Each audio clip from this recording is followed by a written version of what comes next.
What is your favorite kind of cookie? Chocolate chip. Chocolate chip. Chocolate chip. I'm a classic chocolate chip kind of guy. I don't know about you, but I've eaten a lot of chocolate chip cookies in my life. Some are soft, some are buttery, some have dark chocolate, some are salty. I started to get curious about whether I would be able to combine all of the different elements that I like into one perfect chocolate chip cookie.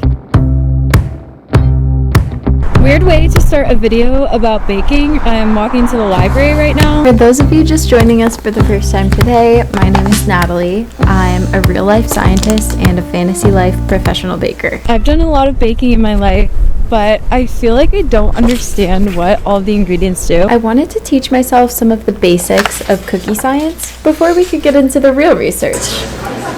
Today we're here at Brider, I think is how you say it. My friend Maddie and I went to taste test the cookies at Brider, which are apparently the best in Colorado. It's a little tough for my liking. We debunked that title. I was thinking the same thing. I was worried when we were touching it. I was like, oh, this is a firm cookie. I went on to taste test cookies prepared by over a dozen different bakeries. Sometimes I brought my friends and family along too. Appearance is out of 10, texture is out of 10, and taste is out of 10.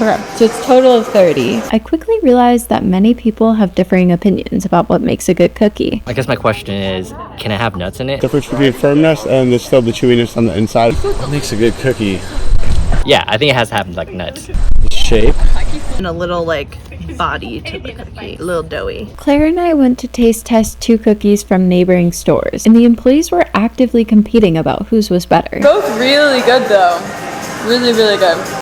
It got me thinking about the bakers who developed the recipes for these cookies. I decided to email some of them to see if I could learn anything from the people behind the cookies. My name is Paige Wallingford. My name is Michelle Sawyer. I'm Jenny, owner of the Flower Shop. I was a pediatric nurse at Children's Hospital for 33 years. I'm Italian. I grew up baking with my mother and grandmother. So I thought, I'm too young to retire. Let's, do something different. We really zeroed in on cookies that we love to make them with. That could be really creative, but also didn't have to go crazy as far as the supplies. Most importantly, you didn't have to wake up super early in the morning. I moved here from Nebraska to go to culinary school just because I thought it would be fun. One question I asked all the bakers was how they ensure consistency across batches. Because this is a very scientific research endeavor and we're controlling the heck out of our variables. I was also kind of curious about the cookie I had from Brider. Maybe they were just having an off day. It's baking. It's a science. Scooping the cookies with the same size scoops. Just recently the cookies weren't looking right, and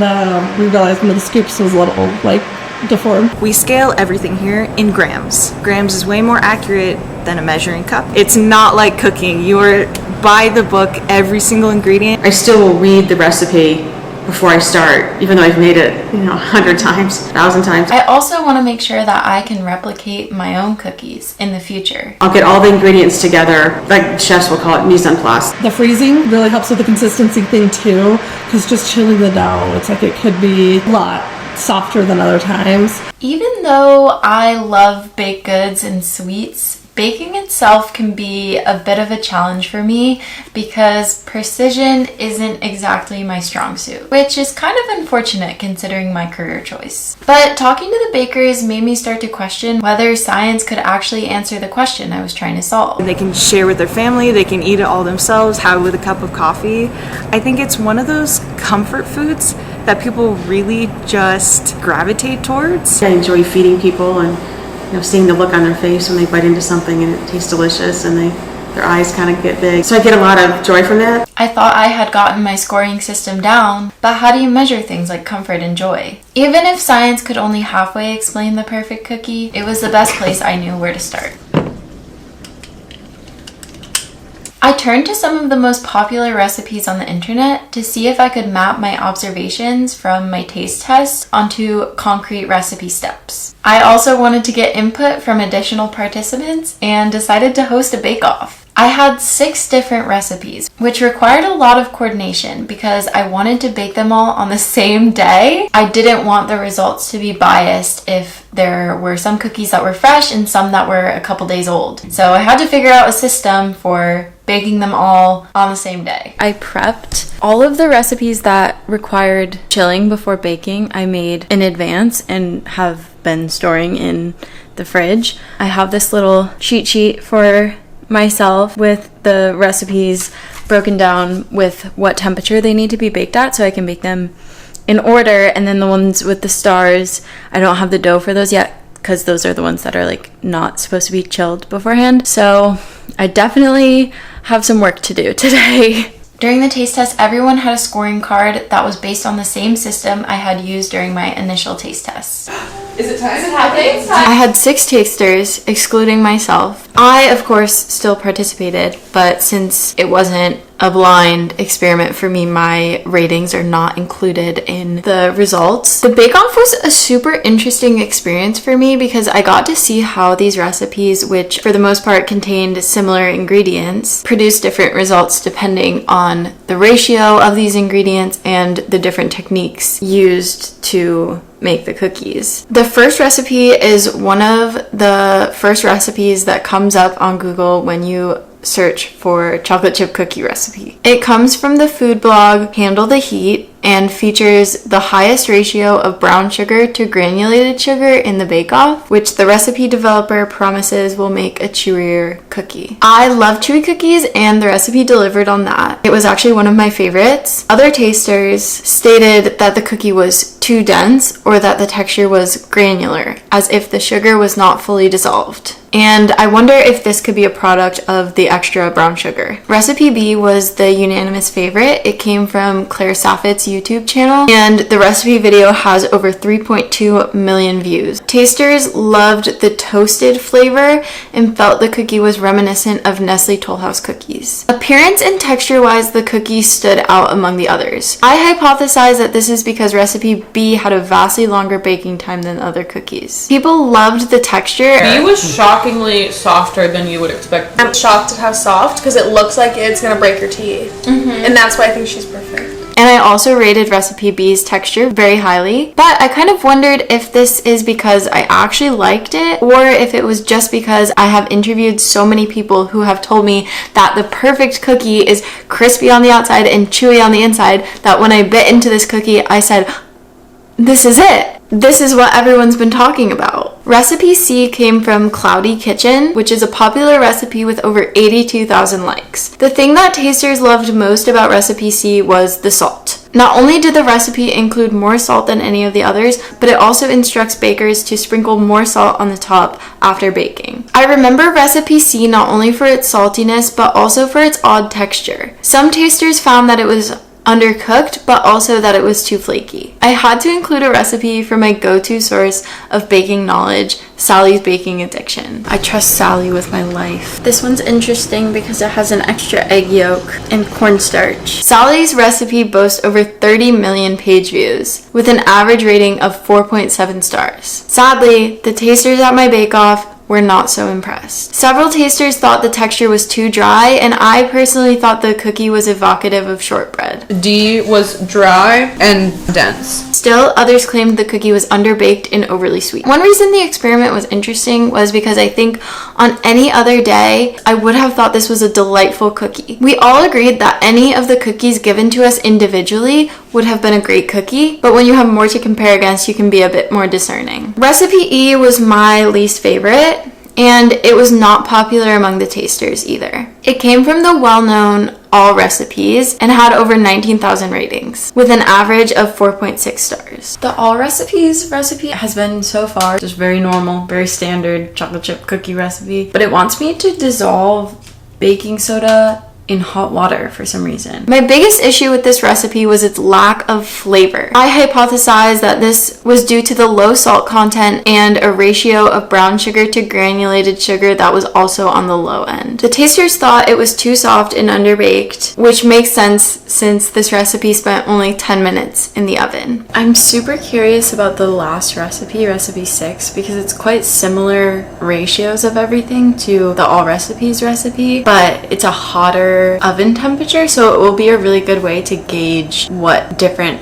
oven temps do to the cookies. Similar to recipe E, recipe F required no fridge time and spent very little time in the oven. Unsurprisingly, tasters also found it underbaked. The recipe, which came from the food blog Joy Food Sunshine and has a 5.0 star average rating from over 12,000 users, still received high marks in the taste category. I think F could be good. I think it's just a little underdone. Personally, I love the flavor of this cookie and decided to use the recipe as a jumping off point for my own recipe development. Before jumping into baking, I tried to define my vision for the perfect cookie to plan what experiments I might want to test. I've found that I like a smaller, kind of fatter cookie. I think is really cute. I want you to be able to look at it and be like, that cookie's got chips in it. And I know I want to use mini chocolate chips. The Miette et Chocolat cookie was the only one that had mini chips, but it made the experience way better. That chocolate flavor really blends into the cookie. You're getting chocolate throughout the entire cookie. Of course, I want to find that balance between the crispy and the chewy, and I feel like this is what everyone talks about when they're talking about chocolate chip cookies. I have found that cookies, sometimes when they're trying to be crispy, they can be too dry. As far as taste, I kind of have an idea in my head of what a good cookie tastes like, and when I taste it, I know this is a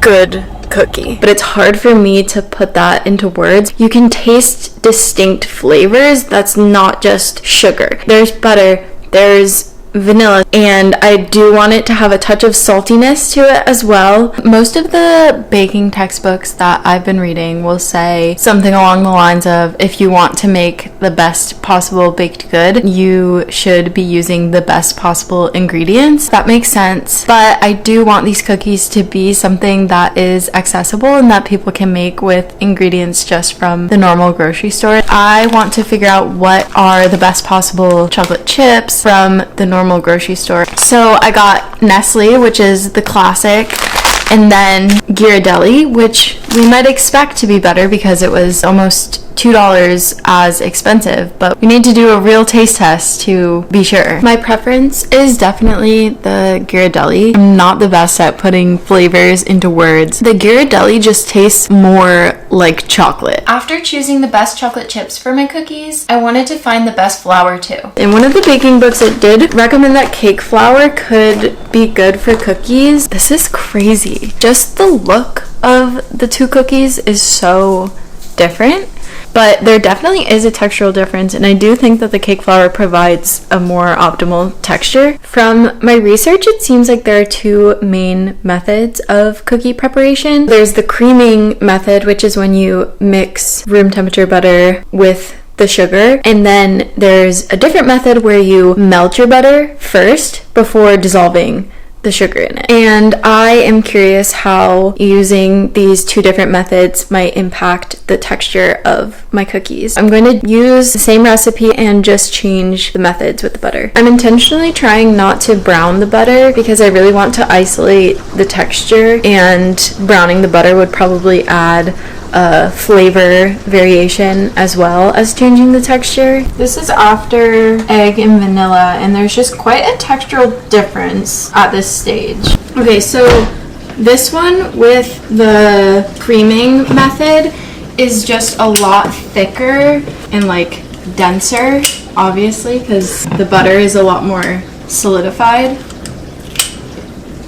This one honestly seems a little bit greasy, which I kind of like because it does something with the chocolate chips and makes them stand out more. First and foremost, I think I need just a more petite cookie scooper. Here's how we turned out. Obviously there are of course some appearance differences. This is a good indication to me of how to get the look I want with some chocolate chips on top. In a way, I'm kind of liking the appearance of this. I'm gonna let these cool for a little bit and then we will do a taste test. So we have melted butter cookie and the creaming method cookie, and they look quite different. I want to investigate the texture a little bit. So this is melted butter. You definitely have that crispy exterior, but you still get a really satisfying chew in the middle. So this is the creaming method. On first bite, it just feels a bit more tough, harder to chew. So I feel like I'm leaning towards the melted butter, and I feel like I might be getting pretty close, but I need to work on the flavor a little bit now. I was feeling pretty confident about the texture of my cookie, but the flavor was still falling short for me. I tried browning the butter, which added depth to the flavor. It also dried out the cookie a lot. I think just from the evaporation from keeping the butter on the stove for longer. In theory, adding brown sugar should knock out 2 birds with 1 stone. It should help with improving the flavor as well as reverting the dryness from browning the butter. I don't think it's a secret